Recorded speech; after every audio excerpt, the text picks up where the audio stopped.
something that is just not acceptable. But you know what's going to happen? We're going to talk about it, and it's going to be normalized. Next week is another group that's dying. 2 weeks ago there was another group. 3 weeks ago, I can go back as far as Jose Diale when he was shot again at another informal settlement here in Soweto. And you've got your politicians with warm breakfast, never ever experiencing load shedding, and when they do, they've got generators, high walls, electric fences, changing in their warm couches, changing news channels to see what's going on in those townships. They're never here. Where are they now? But that's at the stadium and say there's rallies and then speak to people about nonsense. And then the same poor people go back to empty bridges. They go back to drug-infested communities. They go back to communities that have illegal foreigners that are unaccounted for, that are killing our people here. But they say, no, our people, our Africans must just come in and wherever you find land, you must just build squatter camps. We live with the consequences of those squatter camps. Your politicians are happy there, wherever they live. They are disgusting. Politicians are the biggest sellouts of this country. Someone must tell them. Maybe you guys as media are even shy to tell them. The politicians are the biggest sellouts of this country. The ordinary people have been forgotten in this country. Let's go back to this particular situation. A guy came, high caliber rifle, AK-47, similar style to how they shot us in Chicken Park, and the other time. Shot and killed 15 people, 24 people were shot, some are in hospital. Every 2 minutes we're getting a call, another one is dead, another one is dead. Let's look at that. If the police were here during the time of the shooting, there's nothing that the police can do about it. Because the enemy, the criminal, is more resourced, is more armed than the ordinary police. So that already tells you that we are suffering deeply from criminals. If you go to our neighboring countries, Zimbabwe, Lesotho, Botswana, their police don't even carry half the guns that our police have. Their presence is enough for authority and bring sense and bring order and control to any situation. But our police, with the training and the hoo-ha that they always present, they are getting terrorized and getting left around by both South Africans and foreigners. So how does we fix this situation on the ground? As you rightly mentioned that the police are under-resourced and somehow they can't face some of these guys with their high-caliber rifles. Look, the situation is only solved by honesty. If we can all come together and say that, listen, we are being defeated at the hands of crime. What do we do together? Stop thinking that you're steering, you can do these things alone. You can't. The community has more intelligence than the police do. Whatever information that the police have at the end of the day that lands up, whether they call them informants or whatever, it's coming from the communities.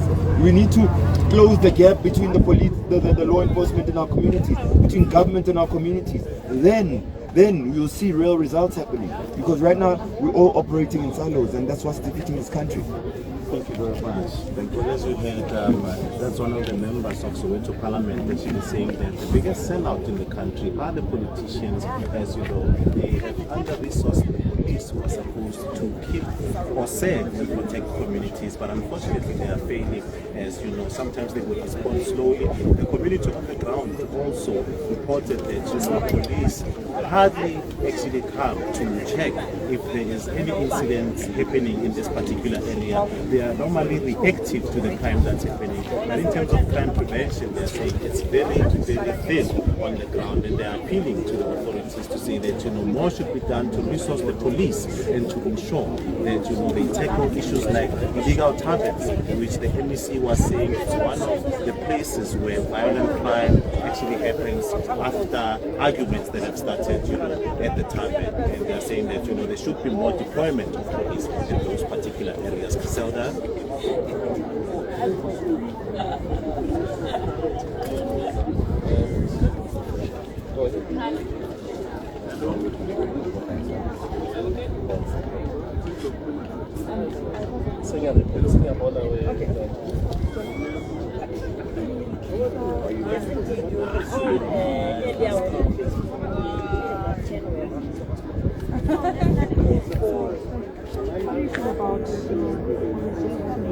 Look, this is beyond our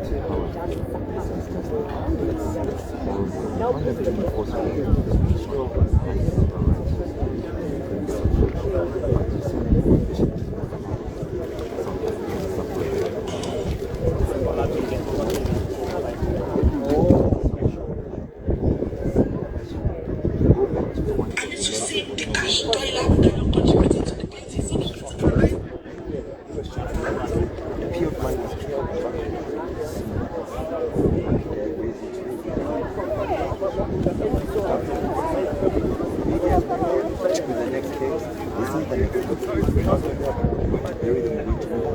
Another woman is going to have another child, another father, another brother. It's disgusting. This is the time to actually be honest and say that we are losing the battle against crime. Forget against illegal criminal foreigners or foreigners. We are losing the battle against crime. But we can win the war only if we can be honest from this point of view. The police need to say that we need to move. We need to move from this attitude that we think we can leave things alone. We need to bring it back in the community and not by convenient structure. CPF. I'm talking about real plugging in. Whatever intelligence the police end up with on their table, on their desks, it comes from the community. The community is superior data. We know better. So if we work together, it's possible to win the war, the entire war. As we speak, we've got a police service. What's a service? Service is what Vodacom provides in the call center for upset customers. We don't have time for the police to be providing a service. We need a police that provides a boss, because the boss must match the boss that is killing our people. How do you become a boss and then you say this? We need a boss. Take it for it. That's the only way we can do it. And the people do that, that's a great thing. But the day will come, we'll experience the cost of these issues to get to the 3 years. You'll understand why it's important for the police to be better resourced and be better equipped to deal with the real, actual crime that is happening on the place.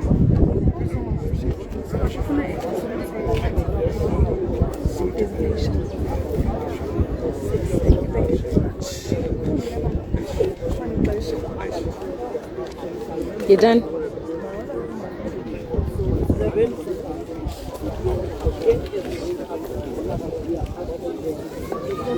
Within our communities, setting everywhere.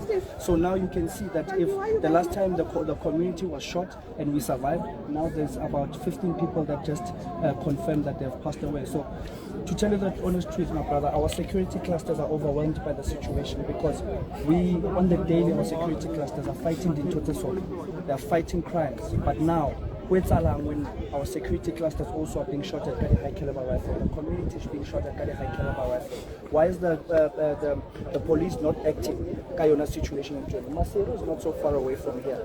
Maseru is an informal settlement whereby our community is kidnapped and thrown inside there and raped, and the police can't go inside there. So understand that we are surrounded by informal settlements whereby our police security can't even come in investigate or